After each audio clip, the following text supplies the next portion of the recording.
બે દિવસ પહેલા જુનાગઢના નિખિલભાઈ ચૌહાણ, જેનો આપણે વિડીયો મૂક્યો હતો,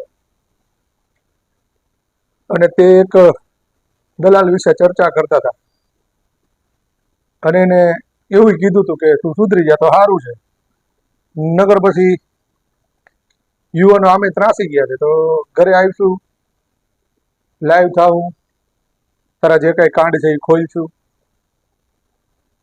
એટલે હું પણ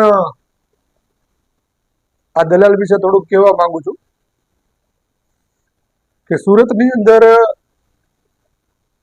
અમે આ દલાલને મોટો અમે જ કર્યો છે, એમ કહી શકીએ.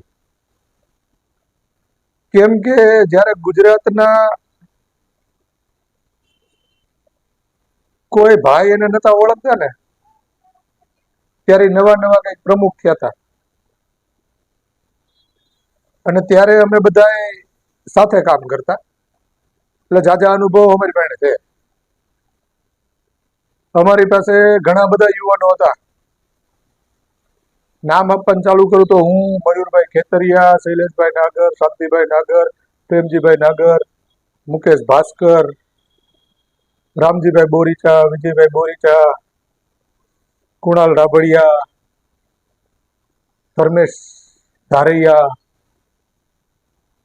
ઘણા બધા મિત્રો, રાહુલ દાપડા, વનરાજ માધડ, આ બધા મિત્રો અમે સાથે કામ કરતા હતા. અને સુરતની અંદર એરિયામાં જઈ લોકોને સમજાવતા, અમે મિટિંગો લેતા. અને જ્યારે કોઈ સ્ટેજ મળવાનું હોય ત્યારે અમારા ભાઈ છે ને આગળ આવી જતા, સ્ટેજમાં બે. પછી થયું એવું કે લોકોની વચ્ચે જે જતા હોય એ લોકો ઓળખતા હોય, એટલે તકલીફ એવી થવા માંડી કે અમને બધાને લોકો ઓળખવા માંડ્યા, તો ભાઈના પેટમાં તેલ રેડાનું. પછી અમે જે જગ્યાઓ, જે જિલ્લાઓ અમારા માટે અજાણ્યા હતા ને, એ બાજુના અમને પદ સોંપવામાં આવ્યા. અને જો કે અમે અગાઉ કીધું હતું ભાઈ આવું ન કરી શકીએ, કેમ કે જે બાજુ અમે ઓળખાણ નથી એ બાજુ કામ કરવું થોડુંક અઘરું થાય. બાકી જે બાજુ અમે ઈચ્છીએ છીએ એ બાજુના કામ આપો તો અમે અમારું કામ વધારે સારું કરી શકીએ. અને ત્યારબાદ અમે હાજર ન હોય ત્યારે બીજા યુવાનોને અમારા વિરુદ્ધમાં ભડકાવવા, એ લોકો હાજર ન હોય ત્યારે અમને એના વિરુદ્ધમાં ભડકાવવા, વગેરે વગેરે કાંડ આ ભાઈના ચાલુ થયા. પણ અમે યુવાનો જે બધા એક હતા ને, અને એકાબીજાના વિચારોને સમજતા હતા, જેથી હજી ભલે અમે અત્યારે અલગ અલગ સંગઠનોની અંદર કામ કરી રહ્યા છીએ, પણ હજી અમે બધા વૈચારિક એક જ છીએ. અને અમે અત્યારે આ વ્યક્તિ હારે કોઈ કામ કરતા નથી, કેમ કે એને બધાને ખોટા ચિત્રા છે કે ફલાણો આવો હતો, ઢીકડો આવો હતો, પૂછડો આવો હતો.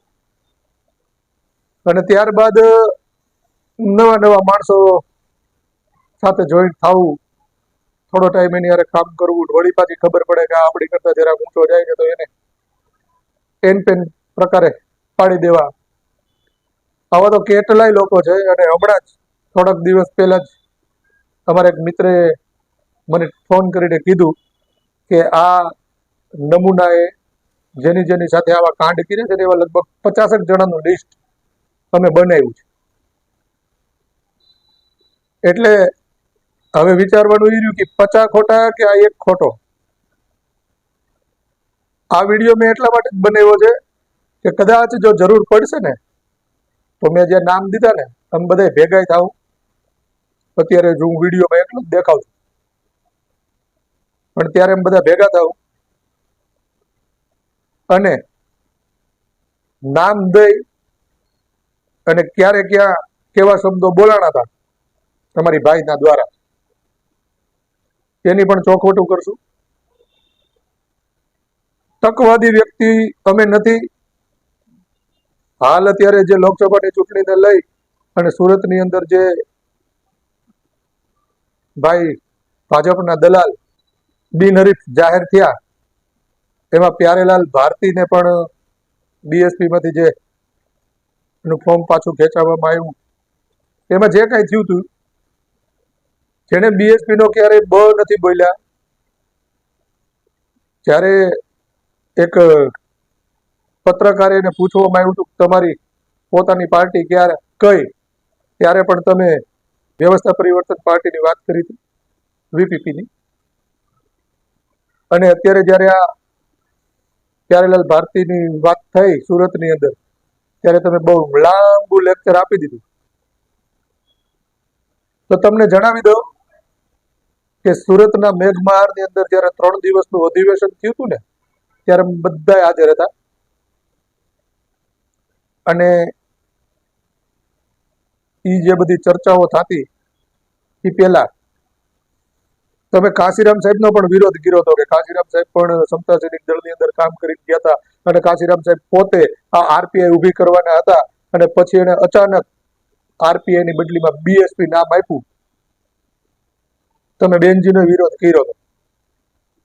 આ બધા કોઈ મરી નથી ગયા, બધા જીવે છે, અને જરૂર પડશે ને ત્યારે બધા આવશે, પણ ચોખવટ કરશે કે કેવી રીતે તમે કોને કયા શબ્દો કીધા હતા. કેમ કે હવે છે ને દલાલોને મૂકવાન થતા નથી, સમાજના ભડવાઓને મૂકવાન થતા જ નથી. એટલે જરૂર પડે બધા ભેગા થાવ, નામ દેવું, કાંડ કેવું, ક્યારે કર્યા હતા, કેવી રીતે કર્યા હતા એ કેવું. મેસેજ લખતા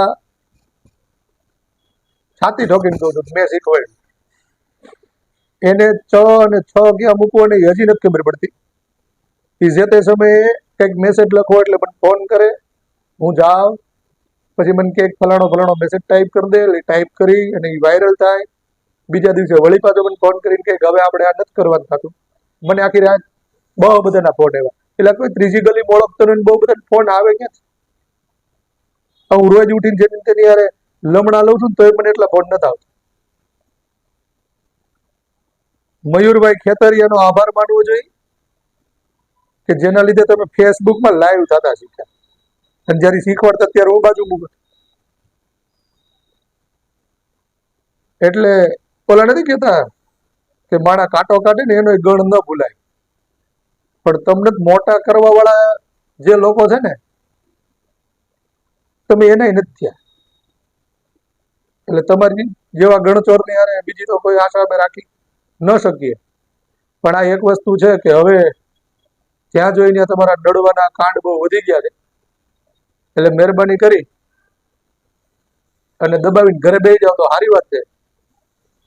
નકર હવે યુવાનો ત્રાસી ગયા છે, અને કાયદેસર ખુલ્લા કરવા માંગે વધી વધીને તમે કરશો, પોલીસ સ્ટેશન ની અંદર અરજી આપશું, બીજું જ કઈ થાય નહીં. બરાબર, તો દઈ દેવી ભાઈ.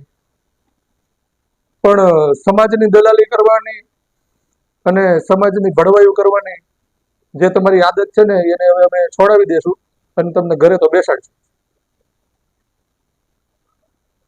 ઘણા બધા કાંડ છે સુરતમાં તો જે કઈ થયા ઈ, પણ અહીંયા સૌરાષ્ટ્રમાં અમરેલી જિલ્લામાં આવી તમે જે ભાગલાઓ પાડ્યા છે ને, એના પણ ઘણા બધા પ્રૂફ ભેગા કર્યા છે આપણે.